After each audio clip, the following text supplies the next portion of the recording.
Hey guys, एक बार फिर से आपका स्वागत है यूट्यूब चैनल एसके टेक्नोवेशन पर। तो एक बार मैं फिर आपके सामने एक बड़ी अपडेट के साथ वापस आ गया हूं। तो अपडेट आप देख पा रहे हो थंबनेल में किससे रिलेटेड होने वाली है। तो ये होने वाली AKTU यानी कि UPTU AKTU स्टूडेंट्स के लिए, जो कि इस सारे स्टूडेंट्स के लिए है, AKTU से जितने भी पढ़ रहे हैं पूरे। यानी कि एक बात दूसरी तरह से कहें तो यूपी के पूरे कॉलेजों के लिए है, जो हमारे डिग्री और उनके लिए है। तो इसमें एक खबर क्या है, आइए आपको सीधा उस तरफ ले चलता हूँ। और ये बहुत बड़ी AKTU की तरफ से अपडेट आई है, उनका सर्कुलर आया है। तो थोड़ी इसमें वीडियो मेरे डिले हो गई है, कल का अपडेट है, लेकिन मैं आपको बता दूं पूरी डिटेल से कि क्या अपडेट इसके अंदर आई है और किससे रिलेटेड है। तो उससे पहले एक काम आप कर लेना कि चैनल को अगर आपने सब्सक्राइब नहीं किया है तो चैनल को अभी सब्सक्राइब कर लो, क्योंकि सबसे फास्ट और सबसे पहले जेन्युइन अपडेट आप तक मैं ही लाऊंगा AKTU से रिलेटेड या बाकी जो भी होंगी। तो चैनल को सब्सक्राइब करके बेल आइकन जरूर प्रेस कर लेना।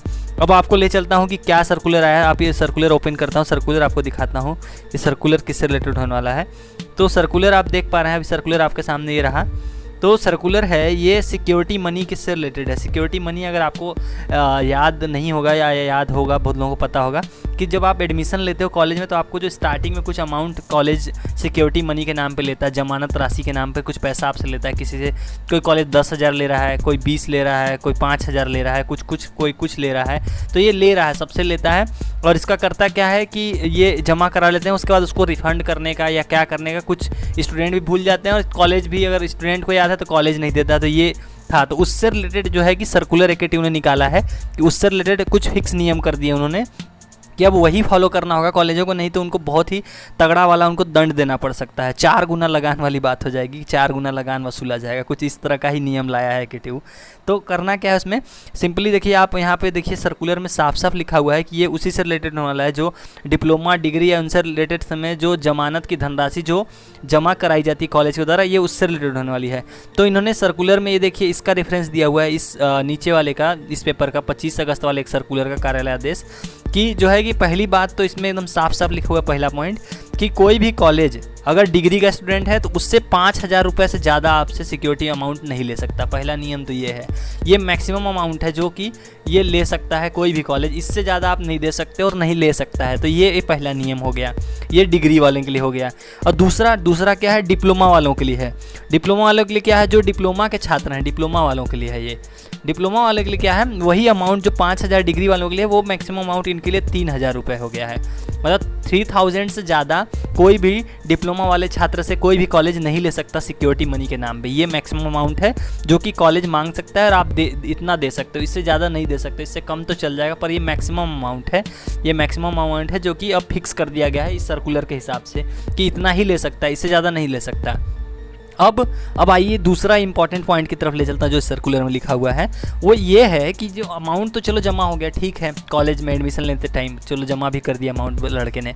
उसके बाद क्या, उस अमाउंट को रिफंड करना होता है कॉलेज का, जो कि अभी कुछ मनमाना चल रहा है, कॉलेज कुछ रिफंड कर रहे हैं, कोई नहीं कर रहा है, कुछ नहीं है। स्टूडेंट्स क्या ही कर सकते हैं जब कोई रूल या कुछ उनको उतना आइडिया भी नहीं है। तो अब क्या है, इस सर्कुलर में साफ लिखा हुआ है कि जैसे ही मान लो आपने अपना बीटेक कंप्लीट कर लिया और बीटेक के बाद आपको याद होगा कि नो ड्यूज आप एक साइन कराते हो, नो ड्यूज कॉलेज वाले कराते हैं जब आप वहाँ कॉलेज छोड़ के जाओगे, तो हर कॉलेज में होता है कि नो ड्यूज आप एक कराओ, उसमें सब कुछ करना होता है कि हर जगह से आपका क्लियरेंस चाहिए होता है। तो जब नो ड्यूज कराओगे, नो ड्यूज करा लिया मान लो आपने किसी एक डेट को, उसके बाद क्या है, उसके बाद इस सर्कुलर में लिखा हुआ है, ये देखिए पॉइंट, आप यहाँ पे पॉइंट भी देख सकते हैं कि पाठ्यक्रम को पूर्ण करने के उपरांत छात्रों द्वारा संस्थान से नो ड्यूज प्रमाण पत्र प्राप्त करने की तिथि के पश्चात छात्रों को जो आपकी जमानत राशि यानी कि जो सिक्योरिटी मनी है, जो सिक्योरिटी मनी है हमारा, SM लिख दे रहा हूँ, 2 माह के अंदर उसको वापस करना होगा उसको। मान लो आपने अगस्त में अगर नो ड्यूज करा लिया, सितंबर अक्टूबर तक का टाइम है कॉलेज के पास, वो पैसा आपको वापस उनको करना पड़ेगा। जो आपने स्टार्टिंग में जो सिक्योरिटी मनी जमा की थी वो आपको रिफंड करना होगा। हाँ, इसमें एक और चीज़ लिखा हुआ है कि जैसे कॉलेज अपना कुछ आप पे अगर रह रहा हो, जैसे लाइब्रेरी का कुछ होगा या जो भी हो, उसको काटने के बाद उसको वापस करना है। उनके लिए भी थोड़ा सा रिलैक्सेशन है कि आपका कुछ अगर ड्यू है कॉलेज के पास तो उसको काट के, लेकिन जो बचेगा वो 2 मंथ के अंदर उसको वापस करना होगा। अगर ऐसा नहीं कर पाते, अब देखिए कितना कठिन नियम है। इसके बाद आप देखिए पॉइंट नंबर ये वाले पे ध्यान दीजिए आप, इसमें क्या लिखा हुआ है कि अगर 4 माह के अंदर अगर मान लो वापस नहीं कर पाए, वो 2 तो दिया था, 2 से जैसे क्क्रॉस हुआ अगले 2 मंथ का और टाइम मिल जाएगा। मान लो अगस्त में ख़त्म किया नो ड्यूज, तो सितंबर अक्टूबर तक देना होगा। अक्टूबर के बाद मान लो दिसंबर तक नहीं दे पाया, नेक्स्ट 2 मंथ और ले लिया, मान लो 4 महीने तक कोई मिला के कहें कि नो ड्यूज के 4 महीने तक अगर नहीं दे पाए तो वो अमाउंट उनको दुगुना देना पड़ेगा। यहाँ पे साफ लिखा हुआ है कि अगर 5,000 लड़के ने सिक्योरिटी मनी जमा की थी स्टार्टिंग में, अगर 4 महीने तक कॉलेज ने उसके पास होने के नोड्यूस कराने के बाद नहीं जमा किए, तो उस बच्चे को अब कॉलेज को जो है कि टोटल 10,000 देना पड़ेगा। जी हाँ, 10,000 पे करना होगा अगर 4 मंथ तक नहीं कर पाए तो। यहाँ साफ लिखा हुआ है दूसरे पॉइंट के अंदर कि 2 गुना छात्रों को वापस करना होगा कॉलेज के द्वारा।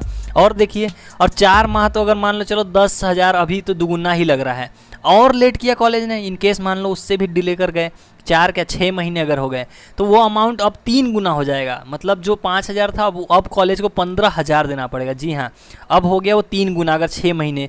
उसी तरह उसके बाद 3 गुना के बाद यहाँ पे इसके बाद यहाँ तो 4 गुना तक की बात कर रखी है केटीयू ने, कि अगर मान लो उससे भी ज़्यादा जा रहा है 6 मंथ के बाद भी, तो मान लो अगर 5,000 स्टार्टिंग में दिया था इन्होंने, अगर 6 महीने 8 महीने तक उस बंदे के पैसे नहीं दिए, वापस रिटर्न नहीं किए, जो सिक्योरिटी मनी थी कॉलेज ने नहीं किया, तो वो अब उनको कितना देना पड़ेगा? 20,000 रुपये। जी हाँ, अब 20,000 अगर इतना डिले कर दिया 8 मंथ का, तो उनको 4 गुना अमाउंट पे करना पड़ेगा जितना भी अमाउंट लड़के ने स्टार्टिंग में दिया था। तो ये रूल है।